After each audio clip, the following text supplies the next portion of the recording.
85 वर्ष की उम्र हो गई। धन धान की मेरे पास कोई नहीं, 2 राज्य मेरे पास है, परंतु प्रभु मुझे बचपन से न भाई का प्यार मिला, न बहन का प्यार मिला। जवानी में मैं विधवा हो गई, न पति का प्यार मिला, न पुत्र पुत्री का प्यार मिला। प्रभु 85 साल में मेरी इतनी पत्थर की छाती हो गई है कि मेरी यही अभिलाषा है कि मैं एक पत्थर की शिला बनूं, जिसके ऊपर बैठकर आप भोजन करें, आपकी जो झूठन बचेगी उसी से मेरे जीवन का उद्धार हो जाए। विष्णु भगवान बोले कृष्णावती ऐसे ही होगा, जब मैं द्वापर में जन्म लूँगा तो तू मथुरा के पश्चिम दिश में इंद्रसेन पर्वत है, उसकी तलहटी में तू पत्थर की शिला होगी। जब मैं गौचारण लीला करता हूँ तब तू पे बैठ के मैं भोजन करूँगी। ये वरदान दे के विष्णु भगवान अंतर ध्यान हो गए हैं। द्वापर में जब भगवान श्री कृष्ण को जन्म हो गए तो कंस मामा कृष्ण को मरवावे के तरह तरह के उपाय करने लगो है।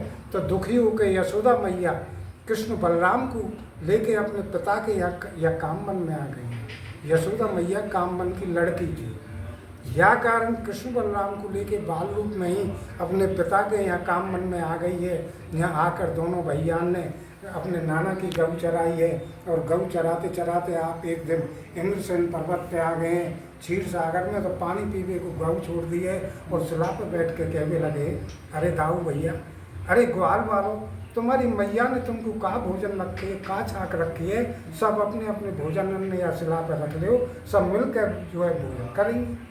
तो सब सखान ने अपनो जो भोजन लाए इस शिला पर रख लीनो है। उनमें तो एक मधुमंगल बड़ो बड़े, वाकई माँ ने कोई भोजन ना रखो, वो पड़ोस से 3 दिन की बासी खट्टी छाछ लेके आयो।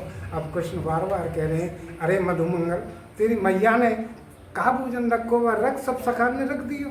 अब शर्म के मारे 3 दिन की बासी खट्टी छाछ है, सबके सामने नहीं रखे, और नीचे से ऊपर आकर वह स्वयं जो है छाछ को पीने लगे।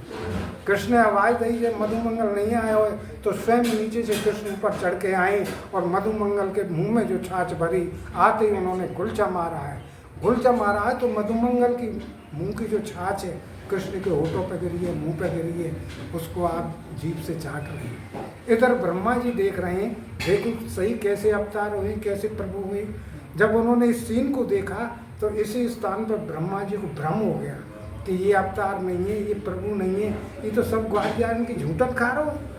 तो कृष्ण की परीक्षा लेने के लिए ब्रह्मा जी उनकी गाय बछड़ों को यहाँ चढ़ती हुई उनको उठा के लेके ब्रह्मलोक को ले गए, और फिर आके कहने लगे, अरे कन्हैया, तेरी गाय बछड़े नहीं दिख रहे, कहाँ है?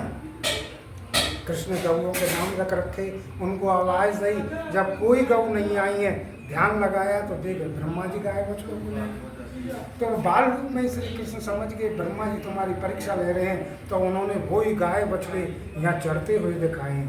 ब्रह्मा जी को फिर भी विश्वास नहीं हुआ है, कहीं ऊपर से नीचे तो नहीं आ गई वही गाय।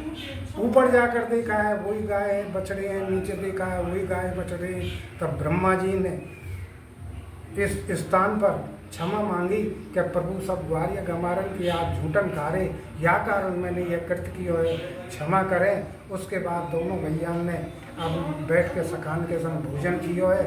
अपने हाथ से श्री कृष्ण अपने सखान को खवा रहे हैं, सखा अपने हाथ से कृष्ण बलराम को खवा रहे हैं। यह प्रकार जब भोजन कर लिए तो उसमें झूठन छोड़ दी। उस झूठन से कृष्णावती का तो उद्धार होकर वैकुंठ धाम को चली गई है। और जब से ठाकुर जी ने शिला पर बैठ के भोजन किया, उस शिला का नाम भोजन था।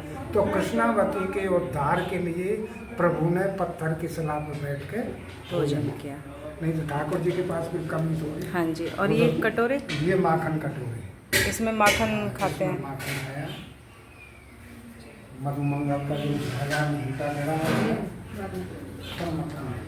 अपने पति के शराब के कारण पत्थर की शिला पर। द्वापर युग में राम के वंश में अयोध्यापुरी के राजा कुबलास हुए हैं। उनके कोई संतान नहीं थी, अधेड़ उम्र हो गई है जब उनके एक लड़की पैदा हुई। अधेड़ उम्र में एक लड़की पैदा हुई, उसका नाम उन्होंने कृष्णावती रखा। कृष्णावती जब जवान हुई तो सोमवंश के राजा सूरसेन से उनकी शादी कर दी। कुछ दिन बाद सुकेतु नाम के राजा ने हमला किया, जिसमें कृष्णावती के पति भी मारे गए और पिता भी मारे गए। अब कृष्णावती अकेली रह गई है, 2 राज्य मिल गए, पति का भी राज्य मिल गया और पिता का भी राज्य मिल गया। तो उन्होंने दोनों राज्यों को त्याग कर दिए है और विष्णु भक्ति में लग गई है। सरयू नदी में स्नान कर रही, तुलसी जी को सिंचन कर रही और विष्णु भगवान की पूजा करती। इस प्रकार 85 वर्ष की उम्र हो गई है। 85 वर्ष की उम्र में बुखार शरीर में आ रहा, लेकिन अपना पूजा पाठ नित्य कर्म नहीं छोड़ा है। बुखार की हालत में जैसे सरयू नदी में स्नान करने लगी है तो भगवान विष्णु दर्शन देने हैं, हरी कृष्णावती तेरी नित्य कर्म पूजा पाठ से मैं बड़ो प्रसन्न हूँ, तो मुझसे वरदान मांग।